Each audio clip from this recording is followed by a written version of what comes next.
Symmetric frequency distribution. A frequency distribution in which the observation of the population are evenly distributed on the both the sides of the mode is called symmetric frequency distribution. And its frequency curve is called symmetric frequency curve and it is bell shaped curve. यहाँ पे आप देख सकते हो सबसे पहले mean, median and mode तीनों equal है और उसके दोनों साइड जो भी एरिया है वो इक्वल है।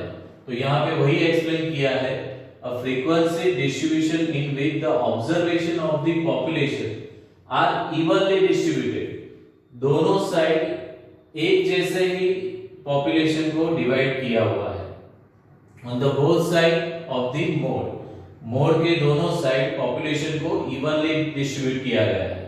So it is called symmetric frequency distribution and its frequency curve, ये जो कर्व है it is called symmetric frequency curve क्योंकि दोनों साइड ये इक्वली फैला हुआ है and it is bell shape curve. ये कौन सा शेप है? It is bell shape curve. Characteristics for symmetric frequency distribution. First, mean, median and mode have same values. यहाँ पे mean, median and mode का वैल्यू सेम रहता है। दूसरा, first quartile and third quartile are at equal distance from median. First quartile and third quartile वो दोनों median से equal distance पे होते हैं। So Q3 minus M is equal to M minus Q1. Next topic, skewness. The frequency distribution with lack of symmetry is called skewed frequency distribution. Thus, lack of symmetry is called skewness. अगर ये diagram जो है वो symmetrical नहीं है यानी दोनों side equally distributed नहीं है तो उसे हम स्क्यूनेस बोलेंगे। और ये जो डिस्ट्रीब्यूशन होगा जो इक्वली डिस्ट्रीब्यूटेड नहीं है उसे हम स्क्यूड फ्रीक्वेंसी डिस्ट्रीब्यूशन बोलेंगे। So following are some situations which indicate skewness. सबसे पहले mean, median and mode are not equal, जो उसका कैरेक्टरिस्टिक्स था mean, median and mode equal होना चाहिए, अगर वो नहीं होता है तो यहाँ पे स्क्यूनेस सिचुएशन अराइज होता है। Second, Q1 and Q3 are not at equal distances from M. वो भी उसका कैरेक्टरिस्टिक्स था कि Q3 and Q1 दोनों इक्वल डिस्टेंस पे होने चाहिए M से यानी मीडियन से, अगर वो नहीं होता है तो भी वो स्क्यूनेस है। Third, the right or left tail of curve is more elongated, यानी right curve and left curve ये दोनों कर्व ज्यादा elongated है यानी ज्यादा फैली हुई है either right side और left side. Fourth one, the frequency of observation not equally distributed both side of the mode. Mode के दोनों side frequency of the observation equally distributed नहीं है। So simple, अगर ये डायग्राम symmetrical नहीं है तो उसे हम skewness बोलेंगे। Types of skewness. There are two types of skewness. One, positive skewness and second, negative skewness. तो सबसे पहले हम देखते हैं positive skewness. If the right tail of the frequency curve of a distribution is more elongated, then it is called positively skewed distribution. तो यहां पे आप देख सकते हो ये डायग्राम में राइट साइड जो है वो ज्यादा एलोंगेटेड है। So if the right tail of the frequency curve of a distribution is more elongated than this type of frequency distribution और this type of frequency curve is called positively skewed distribution. ये positively skewed distribution है। Number line पे भी हम देखते हैं कि right side जो होता है वो पॉजिटिव नंबर का होता है, लेफ्ट साइड जो होता है वो नेगेटिव नंबर का होता है। सो यहाँ पे राइट टेल ज्यादा एलोंगेटेड है then it is called positively skewed distribution. तो कुछ रिजल्ट्स है जो इसके ऊपर से मिल रहे हैं। सो results obtained from positively skewed frequency distribution, mean is greater than median is greater than mode। तो mean जो है वो median से ज्यादा है और median जो है वो mode से ज्यादा है, वो आप डायग्राम में भी देख सकते हो। Same way Q3 minus M is greater than M minus Q1। ये Q3 minus M जो है वो ज्यादा है किससे? M minus Q1 से, बराबर। ये वैल्यू से ये वैल्यू ज्यादा है, डिस्टेंस जो है वो ज्यादा है। Third, the right tail of the curve is more elongated. ये राइट टेल जो है वो ज्यादा एलोंगेटेड है। Second, negative skewness. If the left tail of the frequency curve of a distribution is more elongated then it is called negatively skewed frequency distribution। Such a population is said to possess negative skewness। तो यहाँ पे आप देख सकते हो कि left tell जो है वो राइट टेल से ज्यादा एलोंगेटेड है, so it is negatively skewed distribution. और ये जो सिचुएशन है उसी को हम नेगेटिव स्क्यूनेस बोलते हैं। सो some characteristics of negatively skewed frequency distribution. First, mean is less than median is less than mode। यहाँ पे आप देख सकते हो कि mean जो है वो median से कम है और median जो है वो mode से कम है। Second, Q3 minus M is less than M minus Q1। तो आप देख सकते हो M minus Q1 जो है उससे Q3 minus M छोटा है, तो M minus Q1 बड़ा है और Q3 minus M जो है वो छोटा है। And third, the left tail of the frequency curve of this distribution is more elongated। आप यहाँ पे देख सकते हो जो लेफ्ट कर्व है वो ज्यादा elongated है राइट कर्व की कंपैरिजन में।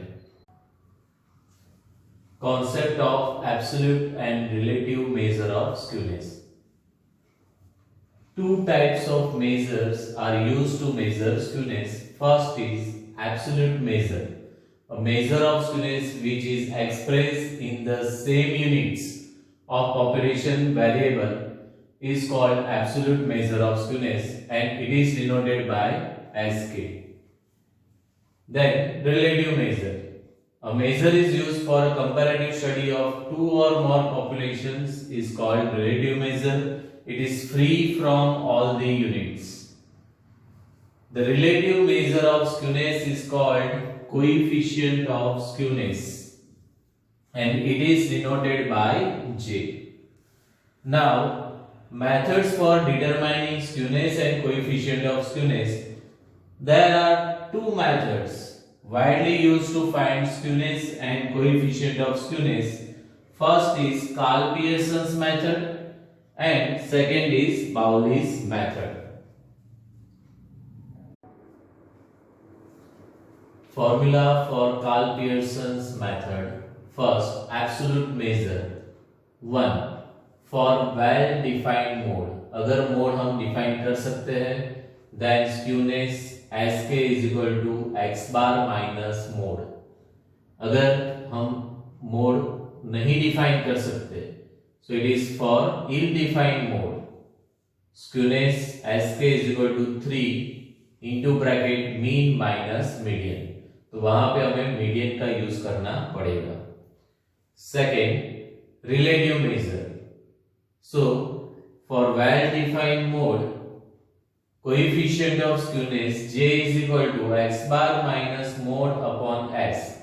S means standard deviation। And for ill-defined mode, अगर हम मोड कैलकुलेट नहीं कर सकते then coefficient of skewness J is equal to 3 into bracket x bar minus median upon S, that is standard deviation। तो यहाँ पे आप फॉर्मूला देखोगे, कंपेयर करोगे। So absolute measure and relative measure for well-defined mode, अगर mode calculate कर सकते हैं so skewness is equal to mean minus mode. यहाँ पे mean minus mode upon SD standard division आ जाएगा। Same way for ill defined mode, अगर skewness में 3 into bracket X bar minus median है तो यहाँ पे कोएफिशिएंट ऑफ स्क्यूनेस के लिए 3 into bracket X bar minus median upon S है। तो ऊपर जो फॉर्मूला था उसी फॉर्मूला में डिवाइडेड बाय एस करेंगे तो हमें उसका relative measure coefficient of skewness मिल जाएगा।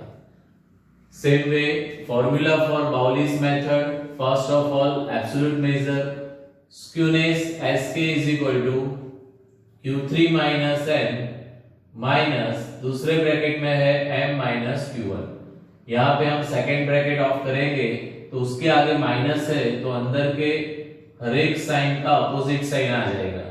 सो q3 माइनस m, ये प्लस m जो है वो माइनस m हो जाएगा और माइनस q1 जो है वो माइनस माइनस प्लस q1 हो जाएगा। So here q3 plus q1 वो हमने पहले रख दिया, माइनस m यानी माइनस 2m। आपको यही फॉर्मूला याद रखना है for skewness q3 plus q1 minus 2m। Relative measure की अगर बात करें तो coefficient of skewness j is equal to q3 minus m minus second bracket में m माइनस q1। नीचे जो ये माइनस है वो प्लस हो जाएगा, q3 minus m plus m minus q1। अगर ब्रैकेट ऑफ करते हैं हम, सेकेंड ब्रैकेट के आगे माइनस है तो उसके साइन चेंज हो गए, तो q3 minus m plus m ये माइनस m हो जाएगा and minus minus plus q1 हो जाएगा, जो ऑलरेडी हमने ऊपर जो किया था वही है। नीचे q3 minus m plus m minus q1, यहाँ पे सेकेंड ब्रैकेट के आगे प्लस है सो साइन कोई चेंज नहीं होगा, ऐसे ही हम ब्रैकेट ऑफ कर लेंगे। अभी यहाँ पे q3 प्लस q1 जो ऊपर किया था माइनस m माइनस 2m, नीचे माइनस m प्लस m चला जाएगा सो q3 माइनस q1 ही रहेगा। तो अगर दो फॉर्मूला की हम कंपेयर करते हैं, ये फॉर्मूला आपको याद रखना है for coefficient of skewness. Comparison अगर आप देखोगे तो स्क्यूनेस का फॉर्मूला है q3 plus q1 minus 2m, जो यहाँ पे ऊपर आता है, नीचे एडिशनल क्या है q3 माइनस q1। एक नोट यहाँ पे ध्यान में रखना है हमें, the coefficient of skewness generally lies between -1 and 1। इसका आंसर जो है वो -1 और 1 के बीच में आता है। दूसरा, in some cases it lies between -3 and 3, कुछ केसेस में वो -3 एंड 3 के बीच में भी होते हैं। कंपैरिजन वाला एग्जांपल में ये हम यूज करेंगे। और दूसरा, कभी कमेंट करना है तो वहां पे हम पॉजिटिव आंसर आ रहा है तो positive skewness and negative answer आ रहा है तो नेगेटिव स्क्यूनेस ऐसा लिखेंगे। In following situation mode is ill defined. ये सिचुएशन में मोड हम नहीं ढूंढ सकते। First, each observation appears just once in a raw data. Second, more than one observation in frequency distribution appears with highest frequency. Third, the continuous distribution has classes of unequal length. Fourth, the frequency distribution is the mixed distribution, that is partly discrete and partly continuous. Fifth, the right or left end of the curve of the frequency distribution is too extended. Sixth, the maximum frequency is for the last or first class instead of central class. So, for Carl Pearson's method, well-defined mode, we have to find out mean, mode and standard deviation, and then after skewness and coefficient of skewness. Same way, for Carl Pearson's method, ill-defined mode, we have to find out mean, median and standard deviation, then skewness and coefficient of skewness. And for Bowley's method, first of all Q1, then median and then Q3, means first quartile, median and third quartile.